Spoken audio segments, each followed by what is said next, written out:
आज हम स्टार्ट कर रहे हैं आगे के टॉपिक्स हमारे बिजनेस स्टडीज में ना। हमने बिजनेस स्टडीज में लास्ट आपके साथ कहां तक किया था, मुझे बता देगा कोई बच्चा?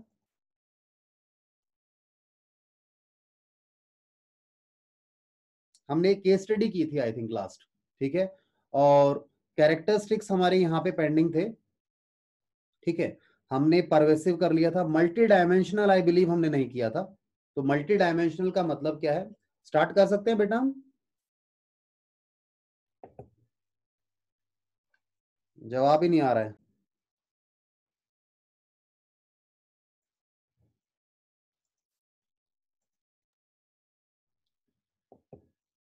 हम लोग हैं क्या स्क्रीन पर?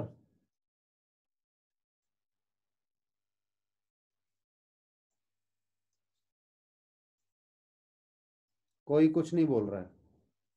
क्या मेरी तरफ से कुछ इश्यू है कनेक्टिविटी में, या आप लोग गायब हैं? चलिए एनीवेज मैं स्टार्ट करता हूं, आप इसे रिकॉर्डेड में देख लीजिएगा फिर। सो मल्टी डायमेंशनल से मतलब क्या था कि मैनेजमेंट जो है वो मल्टी डायमेंशनल है। मल्टी डायमेंशनल क्या हो गया, यानी इसकी मल्टीपल एस्पेक्ट्स हैं।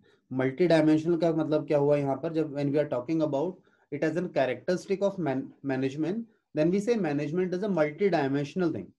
मल्टी डायमेंशन मैंने कहा इसके काफी डायमेंशंस हैं, like management of work. In management we have to manage different activities, not a single activity. So the different activities performed by management are, one is management of work, आप यहां पर work का management करते हैं।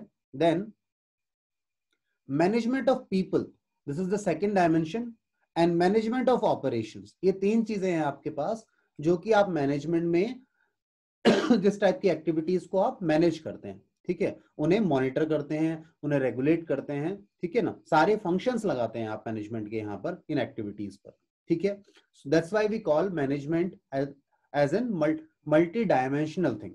Then ये detailed out है इन्हीं के तीनों की, सब डिवीजन है यहाँ पर जो मैंने अभी बताया कि how managers perform management of work, how they manage people, and how the operations are managed. ये तीनों चीजें हैं यहाँ पर।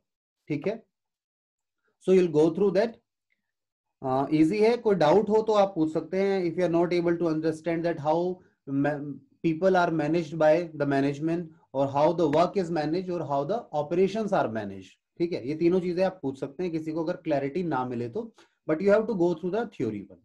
ठीक है, अब यही चीज इन्होंने जो हमने ऊपर अभी गो थ्रू की, उन्होंने एक चार्ट फॉर्मेट में बताया हुआ है कि मैनेजमेंट ऑफ वर्क में हमें किस तरीके से मैनेज करते हैं। जो मल्टी डायमेंशनल एक्टिविटी बताया हमने मैनेजमेंट को, that in case of work we have to plan the work, we have to organise it, and ultimately we have to keep a check, means we have to keep controlling it कि जो हमने plan किया था वो actual में हम achieve कर रहे हैं या नहीं कर रहे हैं।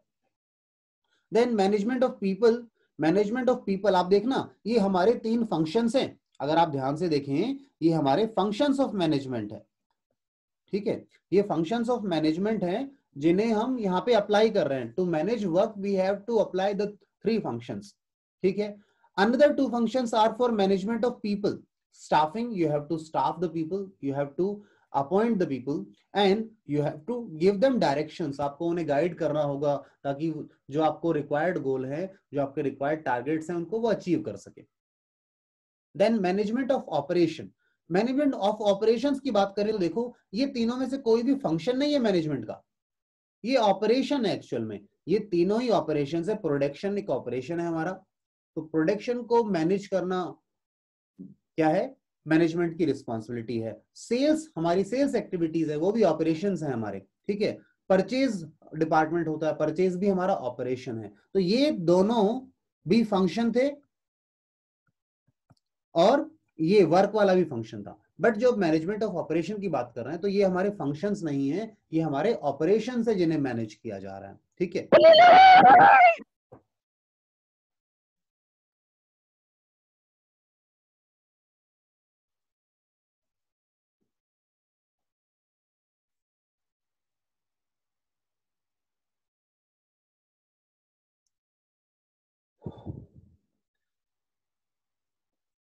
चलिए sorry, I think let me just make a small adjustment. चलिए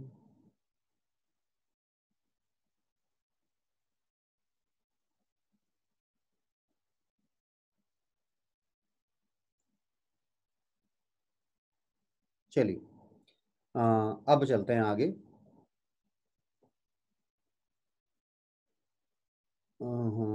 सॉरी जी, तो मैं कहाँ था, शेयर स्क्रीन था, हाँ वापस आ जाइए।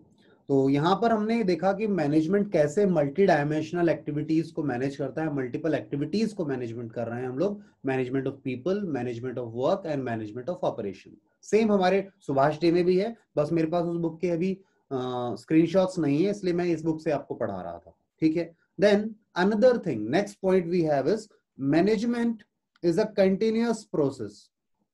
Management is a continuous process. ठीक है, मैनेजमेंट क्या है, कंटिन्यूअस प्रोसेस है। अब कंटिन्यूअस प्रोसेस कैसे है, देखिए मैनेजमेंट आपको ऐसा नहीं होता कि एक बार आपने स्टार्टिंग में चीजों को मैनेज किया and at after that we are free. No, you have to monitor it, you have to plan every day, you have to organise the things. ठीक है, तो जो भी फंक्शंस है मैनेजमेंट के, you have to perform on daily basis. ठीक है, आपको क्या करना पड़ेगा, उन फंक्शंस को आपको डेली बेसिस पर परफॉर्म करना पड़ेगा। अच्छा, जो भी बच्चे कोई वेटिंग रूम में है, अपने नाम से आइएगा, और इधर उधर के नाम लिख कर आओगे तो मैं क्लास में आने के बाद बहुत ज्यादा ठुकाई पिटाई कर दूंगा, बाकी आपकी रिस्पॉन्सिबिलिटी है। ठीक है, सो चेंज योर नेम्स, जो आपके नाम है, मैं कुछ और भी अभी करता हूँ उसके ऊपर, ठीक है ना, ताकि आपके आईडी के नाम से कोई और नहीं आए, आपके नाम हम के लॉक लॉक करवाएंगे उसको। ठीक है, ताकि मेरा टाइम ना खराब करें। ठीक है, चलिए, तो ये पता नहीं एक्स वाई जेड कौन है, कोई वेटिंग रूम है में है तो इसको इन्फॉर्म कर देना। ठीक है ना, ऐसे एडमिट ही नहीं करेंगे, टाइम खराब करते हैं।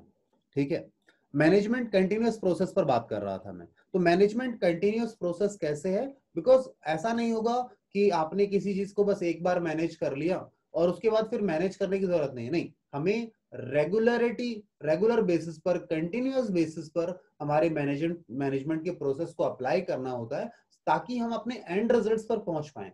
अगर हमने बस एक दिन चीजों को चेक किया और फिर आगे आगे जो है फ्यूचर के लिए रिलैक्स कर दिया, हम उस पर ध्यान नहीं दे रहे हैं, we are not concerned about it, तो वो चीजें डेविएट हो सकती है डायरेक्शन से, और जैसे ही डायरेक्शन से डेविएट होंगे तो हमारा जो एंड रिजल्ट है, जो हमें एंड रिजल्ट चाहिए, वो नहीं मिल पाएगा।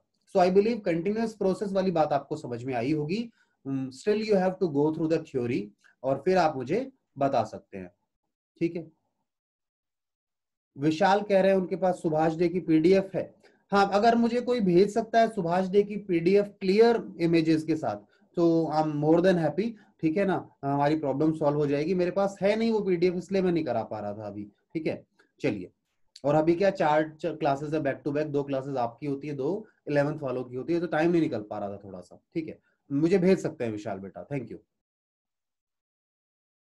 अब हमारे पास दो लोग हैं वेटिंग रूम में, इन्हें रहने दो। अक्षय राजा को भी बाहर रहने दो, ये कोई एक्स वाई जेड है, नाम से नहीं आते हैं। अक्षय पूरा नाम लिखो, और तुम्हारी ठुकाई पिटाई चालू होगी बेटा, रुक जाओ, मैं घर आके ठुकाई पिटाई करके जाऊंगा। लॉकडाउन चल रहा है, क्या करें, स्कूल तो बुला नहीं सकते तुम्हें अभी।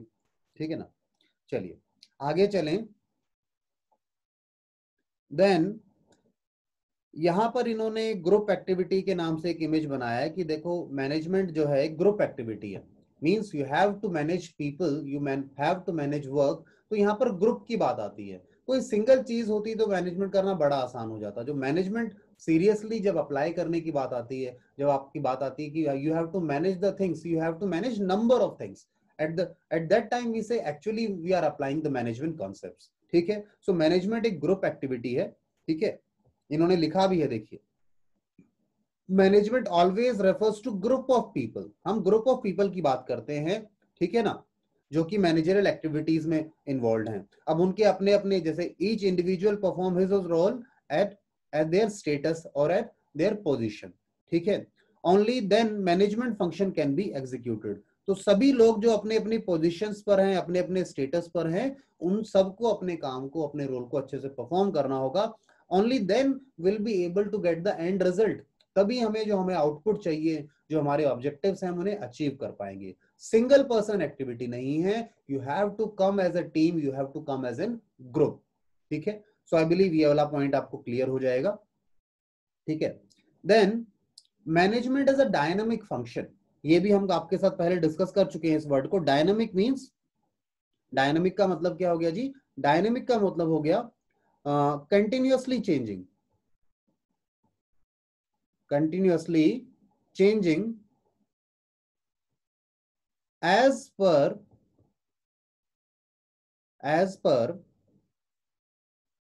change in environment, environment कह लीजिए या circumstances कह लीजिए। तो जैसे ही सिचुएशन भी कह सकते हैं, तो जैसे ही सिचुएशन में चेंज आता है, you have to adapt to the new changes और अपने आप को सर्वाइव करना होगा। That's why they call management as a dynamic function, that it changes itself, the management changes or makes necessary adjustment within itself so that it can survive into the changing environment. The changes the environment is bringing in, हमें उसे adapt करना होगा और अपने आप को आगे लेकर जाना होगा, और ये रिस्पॉन्सिबिलिटी किसकी है? मैनेजमेंट की है। और इसीलिए मैनेजमेंट को डायनामिक होना बहुत जरूरी है, डायनामिक फंक्शन है ये, ठीक है। Then intangible, you can not see the management, ठीक है, you can not see how well you are managing, but you can feel its presence, आप उसकी प्रेजेंस को फील कर सकते हैं मैनेजमेंट, ठीक है। तो इंटेंजिबल है, जैसे इंटेंजिबल एसेट्स होते थे ना, उनका फिजिकल एग्जिस्टेंस नहीं है, चीजें अच्छे से मैनेज हुई हैं ये आपको दिख सकता है, ठीक है। हो सकता है आपको कोई मैनेज करते हुए दिखे ना, ठीक है, मैनेजमेंट की प्रोसेस अप्लाई करते हुए ना दिखे, बट एट द एंड आपको उसका इंपैक्ट दिखाई देता है इन फॉर्म्स ऑफ इंटेंजिबल थिंग, ठीक है ना। चलिए, तो आपको जैसे ऑर्डरलीनेस मिलेगा, कोऑर्डिनेशन मिलेगा, इसका मतलब क्या है? एक अच्छा वर्किंग एनवायरनमेंट मिलेगा। इसका मतलब क्या है? इसका मतलब है कि आपके यहाँ पर चीजों को सही से मैनेज किया जा रहा है, ठीक है।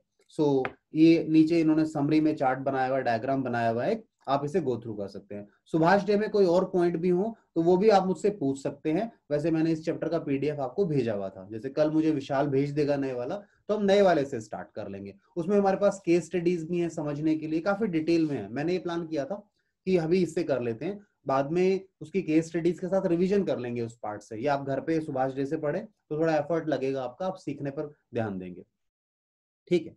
चलिए, इसके बाद आते हैं नेक्स्ट हमारे पास क्या है जी? ये कीवर्ड्स हैं जो अभी हम गो थ्रू करके आए हैं, ठीक है ना, जो कुछ इंपॉर्टेंट वर्ड्स आ रहे थे, ठीक है। चलिए, अब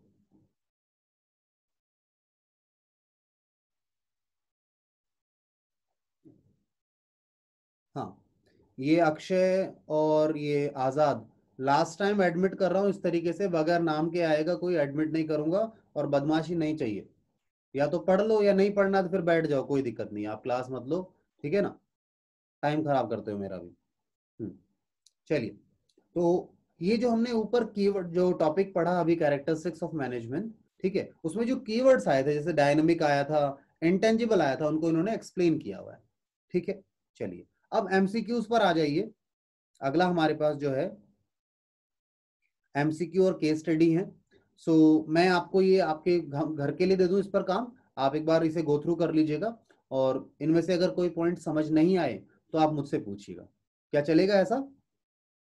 बताइए प्लीज। चल जाएगा। ठीक है, चलिए ऐसा कर लेते हैं, और किसी को डाउट आएगा तो नेक्स्ट क्लास में पूछ भी लेंगे, ठीक है। Then we are coming to objectives of management. So next topic we have is objectives of management. Objectives की बात करें तो मैंने स्टार्टिंग में भी बताया था आप लोगों को कि हमारे यहाँ पर वैसे तो मेन ऑब्जेक्टिव क्या है मैनेजमेंट का, कि बिजनेस को अच्छी मतलब उसे डेवलप करना, बिजनेस को आगे लेकर जाना, ठीक है, ऑर्गेनाइजेशन को ऊंचाइयों पर लेकर जाना, ये हमारा ऑब्जेक्टिव हो सकता है। प्रॉफिट जिसे कह सकते हैं आप, ऑर्गेनाइजेशन ऑब्जेक्टिव क्या है?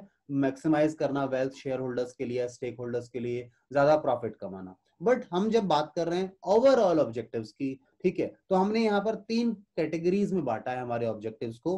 कुछ ऑर्गेनाइजेशन के खुद के ऑब्जेक्टिव होते हैं जो प्रॉफिट वगैरह से रिलेट करेंगे। कुछ ऑब्जेक्टिव्स हमारे ऐसे हैं that we have to take care of the society as well, जिन्हें हमने सोशल ऑब्जेक्टिव्स में डाला है। और कुछ हमारे ऑब्जेक्टिव्स हैं जो कि रिलेट करते हैं, हमारे मैनेजमेंट के ऑब्जेक्टिव हैं in with respect to employees, employee यानी आपके पर्सनल, आपके एम्प्लॉइज के लिए जो एक्टिविटीज, ठीक है। अच्छा, ऐसा है क्यों? आप ध्यान दीजिए, जब आप ग्रोथ की बात करते हैं, प्रॉफिटेबिलिटी की बात करते हैं, वेल्थ मैक्सिमाइजेशन की बात करते हैं, यानी ऑर्गेनाइजेशनल ऑब्जेक्टिव्स आप अचीव करना चाहते हैं, then you need to take care of these two things. अगर आप सोशली, आप सोसाइटी के लिए कुछ नहीं कर रहे हैं, आप अपने एम्प्लॉइज के लिए कुछ नहीं कर रहे हैं, तो एट द एंड आप अचीव नहीं कर पाएंगे अपने मेन ऑब्जेक्टिव्स को भी। तो ये कहीं ना कहीं सोशल ऑब्जेक्टिव और पर्सनल ऑब्जेक्टिव आपको हेल्प करते हैं आपके मेन ऑब्जेक्टिव को, यानी ऑर्गेनाइजेशनल ऑब्जेक्टिव्स को अचीव करने में, ठीक है। तो आइए देखिए सबसे पहले क्या क्या है हमारे पास ऑर्गेनाइजेशनल ऑब्जेक्टिव्स में। इजी है, ये समझ में आएंगे आप गो थ्रू करेंगे तो।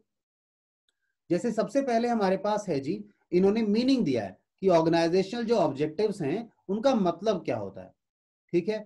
सो they aim, the objectives that aim at prosperity and growth of organization, जो ऑर्गेनाइजेशन की प्रोस्पेरिटी के लिए या उसको ग्रो कराने के लिए बने हैं, उसकी ग्रोथ पर कंसर्न है, उन्हें हमने क्या कहा जी, उन्हें हमने कहा ऑर्गेनाइजेशन ऑब्जेक्टिव्स। अब ऑर्गेनाइजेशन ऑब्जेक्टिव्स हैं क्या क्या? जैसे सर्वाइवल, सबसे पहले तो ये आपने शायद क्लास 11 में भी देखा हो, जब ऑब्जेक्टिव्स ऑफ बिजनेस की बात करते थे तो सबसे पहले तो हमारा जो मोटिव है कि पहले तो हम सरवाइव करें इस कंपटीशन में। ये जो एक डिमांड सप्लाई वाला कॉन्सेप्ट है, यहां पर हम एग्जिस्ट करना शुरू करें, ठीक है, यहां एग्जिस्ट कर जाएं एक बार, और उसके बाद हम प्रॉफिट कमाने की सोचेंगे। यानी यहां शुरू के स्टेज में तो हम ये सोच रहे होते हैं कि बस profit is equals to cost भी हो जाए तो भी चलेगा, नुकसान ना हो, सरवाइव कर जाए किसी तरीके से। और एक बार अगर हम सरवाइव कर गए, then will be able to think about the next things like growth and profitability. तो पहला ऑब्जेक्टिव इन्होंने सर्वाइवल इसीलिए रखा।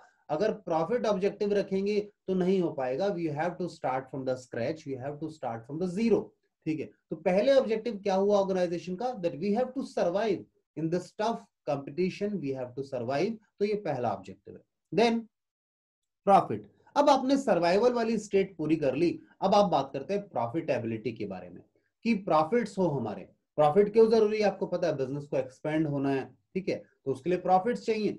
विदाउट प्रॉफिट तो ऑर्गेनाइजेशन रन ही नहीं हो पाएगी, ठीक है।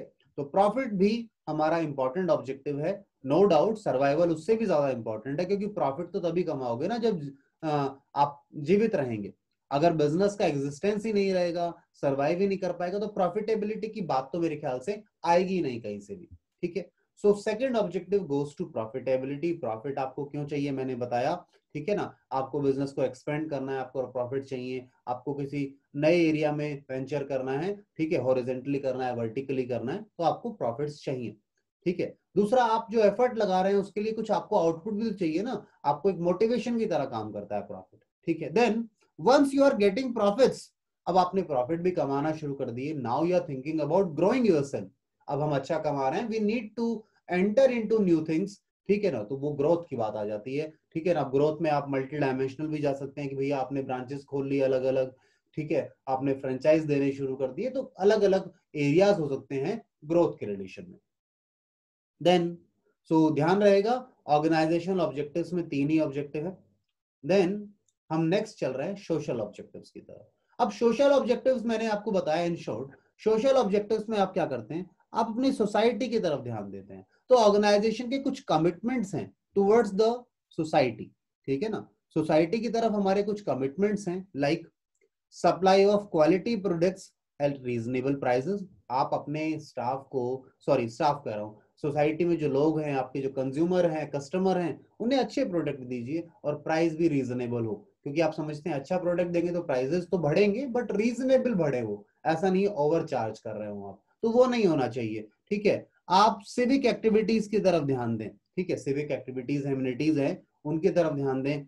जनरेशन ऑफ इकोनॉमिक वेल्थ हो, इकोनॉमिक वेल्थ जनरेट हो, ठीक है, सोसाइटी में, ठीक है। फैक्टर्स ऑफ प्रोडक्शन आपके बिजनेस स्टडीज में भी, नहीं सॉरी इकोनॉमिक्स में पढ़ते हैं आप लोग, फैक्टर्स ऑफ प्रोडक्शन। तो फैक्टर्स ऑफ प्रोडक्शन को मिलेगा कुछ, ठीक है, लेबर है, ठीक है, इन सबको अगर कुछ मिलेगा तो इकोनॉमिक ग्रोथ होगी, तो उस पर भी आपको फोकस करना चाहिए।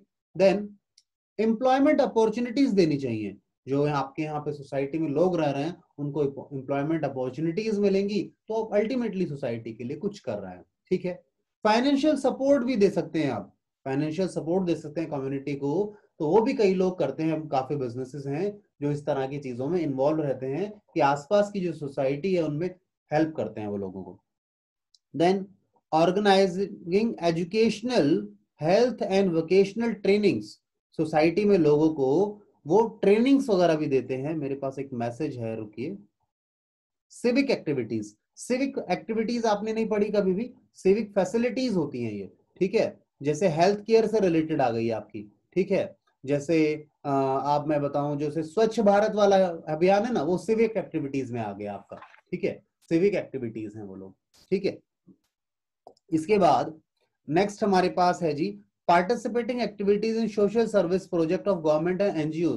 कई बार गवर्नमेंट कुछ प्रोजेक्ट चला रही होती है, एनजीओ कुछ प्रोजेक्ट चला रही होती है, उसमें ये उन्हें हेल्प कर सकते हैं, पार्टिसिपेट कर सकते हैं, तो भी शायद उस सोसाइटी के लिए कुछ ना कुछ कर रहे हैं, ठीक है।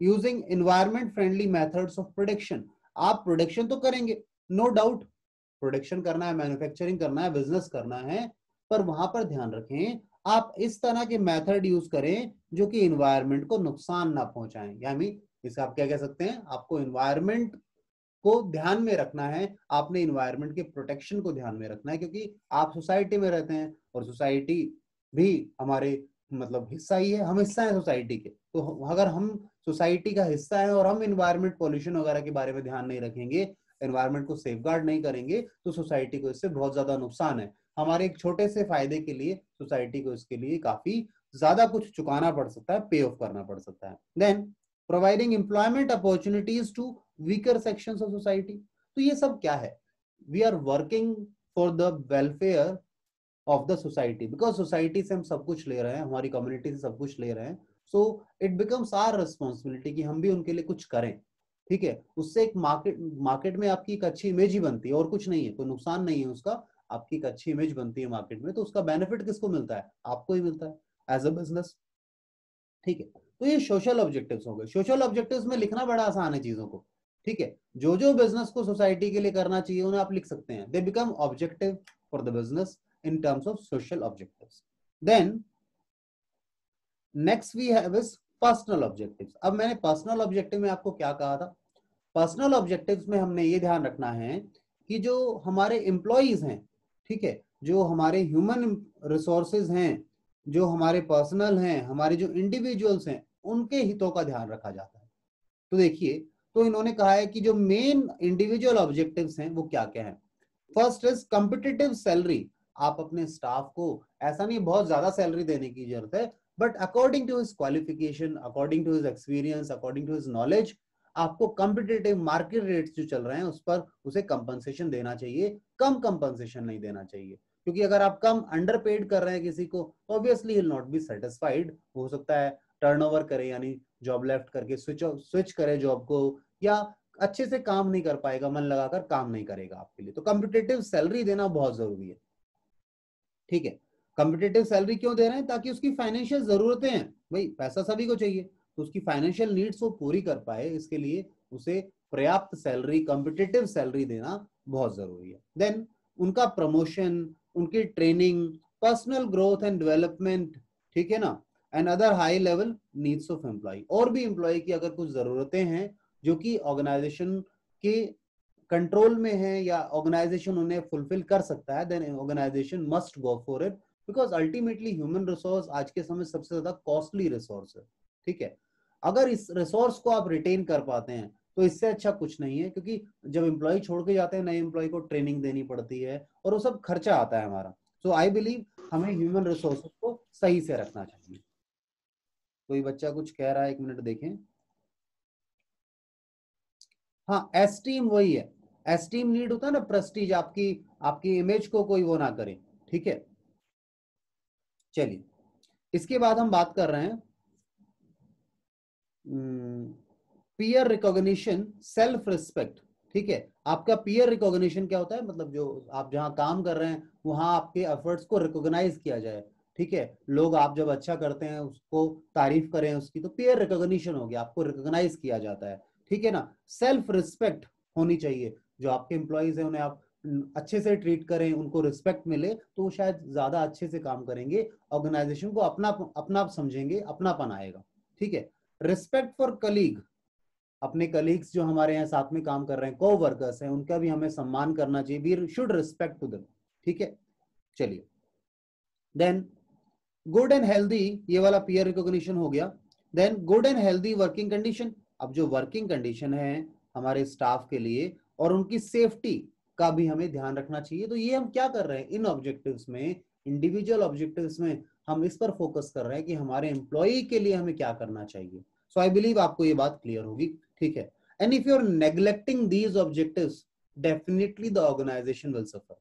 अगर आप इनको नेग्लेक्ट करते हैं तो हमारा जो ऑर्गेनाइजेशन है उसको लॉसेस होंगे, इसमें कोई डाउट नहीं है, ठीक है। चलिए, देन हमारे पास यहीं पर समरी है, जो हमने अभी ऑब्जेक्टिव्स गो थ्रू किए उनको उन्होंने समरी फॉर्मेट में दिया हुआ है, एक चार्ट फॉर्मेट में, आप इन्हें गो थ्रू कर सकते हैं। बट समरी तभी पढ़नी होती है जब आपने मेन कंटेंट पढ़ लिया। ऐसा नहीं होगा कि आप समरी से ही पढ़ाई करते हैं, नो, समरी तो बाद के लिए, रिवीजन पर्पस के लिए होती है, पहले आपको मेन कंटेंट को अच्छे से गो थ्रू करना है, ठीक है। अच्छा, अभी मेरे पास आगे टाइम कम बचा है, तो मुझे आप बताइए अभी तक के यहाँ पे कोई डाउट्स वगैरह हैं आपके, ठीक है। जैसे कीवर्ड्स अभी हमने पीछे पढ़े हैं, तो कीवर्ड्स आपके यहाँ पर हैं, ठीक है। यहाँ पर जो कीवर्ड्स वगैरह आए हैं उनको उन्होंने यहाँ एक्सप्लेन भी किया है, ठीक है। Though we have gone through them for them above as well.